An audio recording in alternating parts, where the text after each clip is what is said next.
넷째 날, 당면한 문제의 근간이 무엇일까요? 1번. 우리의 문제가 영적인 것이라면 그 원인은 성령의 결핍이 아닐까요? 결핍의 이유들. 성경의 해답이 있습니다. 너희가 얻지 못함은 구하지 아니하기 때문이요 구하여도 받지 못함은 정욕으로 쓰려고 잘못 구하기 때문이라. 우리의 주님 예수께서 무한하신 사랑으로 우리에게 집요하게 권유하고 계십니다. 성령을 구하라고요? 성령을 구하는 일은 지속적으로 행해져야 합니다. 그들은 그리스도에 관하여, 성령에 관하여 말하지만 아무런 유익을 얻지 못한다. 그들은 거룩한 능력의 지도와 제재를 받도록 영혼을 복종시키고자 하지 않는다. 우리는 오랫동안 신앙 부흥을 위해 기도해왔습니다.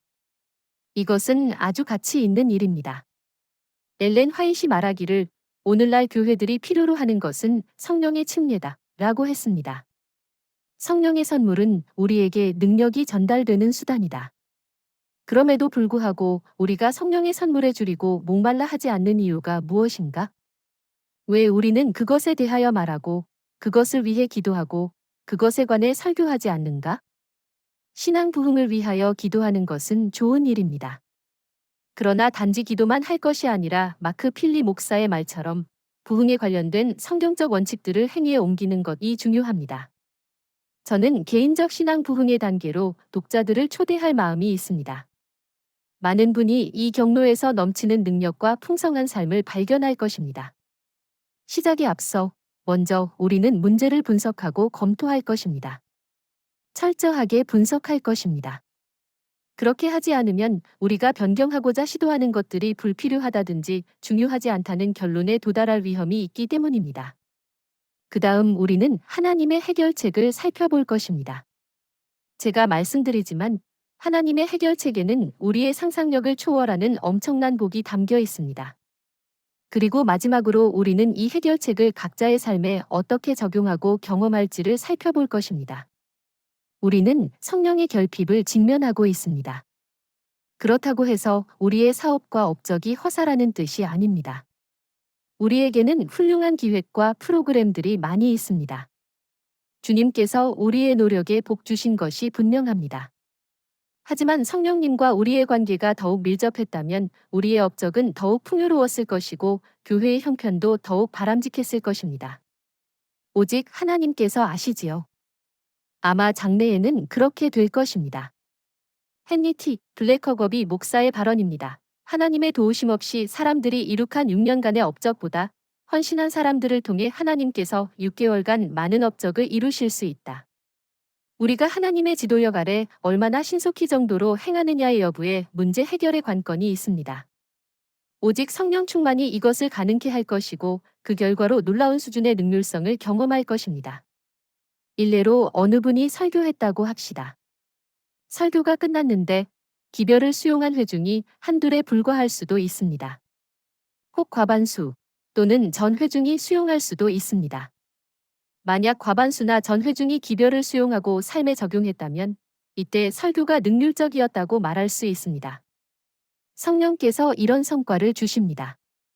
세 가지 유형의 사람들, 그들과 하나님과의 개인적 관계. 성경은 하나님과의 개인적 관계라는 기준에 근거하여 사람들을 세 유형으로 구분합니다.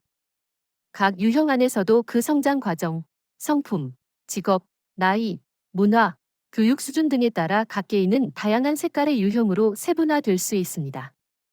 그러나 이런 차이에도 불구하고 하나님을 향한 인간의 기본 자세는 아래와 같이 세 가지로 요약될 수 있습니다.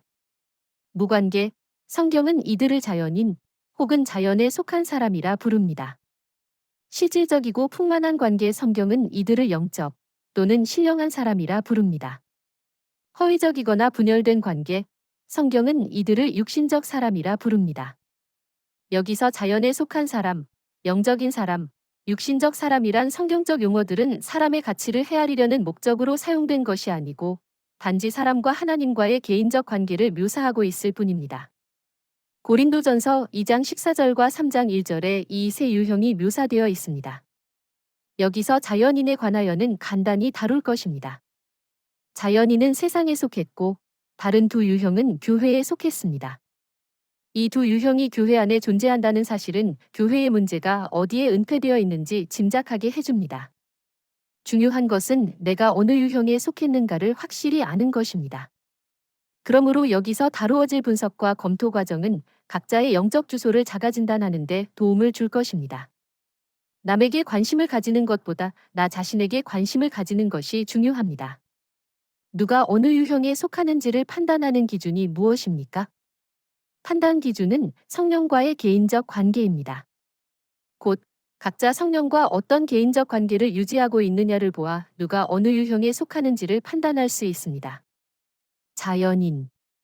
그러나 자연인은 하나님의 영의 일들을 받아들이지 아니하나니 이는 그 일들이 그 사람에게는 어리석게 여겨지기 때문이요 또 알 수도 없나니 이는 그 일들이 영적으로만이 분별되기 때문이니라. 자연인은 성령과 전혀 무관한 사람입니다. 자연인은 세상에 속하여 살기 때문에 하나님에 관하여 전혀 관심이 없거나 좀처럼 관심을 가지지 않습니다. 영적 신자와 육신적 신자가 공존하는 교회.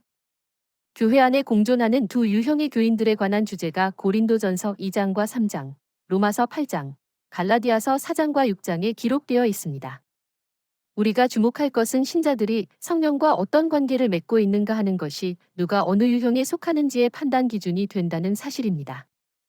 그럴 수밖에 없는 것이 오직 성령을 통해서만 우리가 하늘과 연결될 수 있도록 하나님께서 규정하셨기 때문입니다. 마음이 성령의 감화에 열려 있지 않은 사람은 하나님의 은혜를 받을 수 없다. 영적 신자. 고린도전서 2장 15절과 16절을 보겠습니다. 신령한 자는 모든 것을 판단하나 자기는 아무에게도 판단을 받지 아니하느니라. 누가 주의 마음을 알아서 주를 가르치겠느냐? 그러나 우리가 그리스도의 마음을 가졌느니라. 영적인 사람은 모든 것을 판단하나 자신은 아무에게도 판단을 받지 아니하느니라. 누가 주의 생각을 알았다고 주를 가르치겠느냐? 그러나 우리는 그리스도의 생각을 가졌느니라. 영적인 사람은 참 그리스도인입니다. 그는 성령으로 충만함으로 영적이라 불립니다. 여기서도 역시 영적인지 아닌지의 판단 기준으로 성령과의 관계가 대두되는 것을 볼 수 있습니다. 영적인 사람은 성령과 친밀하고 계속 성장하는 관계를 유지하고 있습니다. 예수께서 그의 삶의 중심에 계십니다. 이것을 예수께서 마음의 보좌에 앉아 계시다 라고 표현하기도 합니다. 영적인 사람이 되기 위해서 자신을 전적으로 예수께 위탁하는 것은 필수적입니다.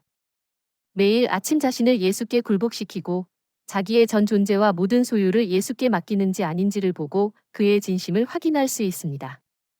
이 영적 사람을 라오디게아의 기별에서는 뜨겁다라고 하고 열 처녀의 비유에서는 슬기롭다라고 합니다.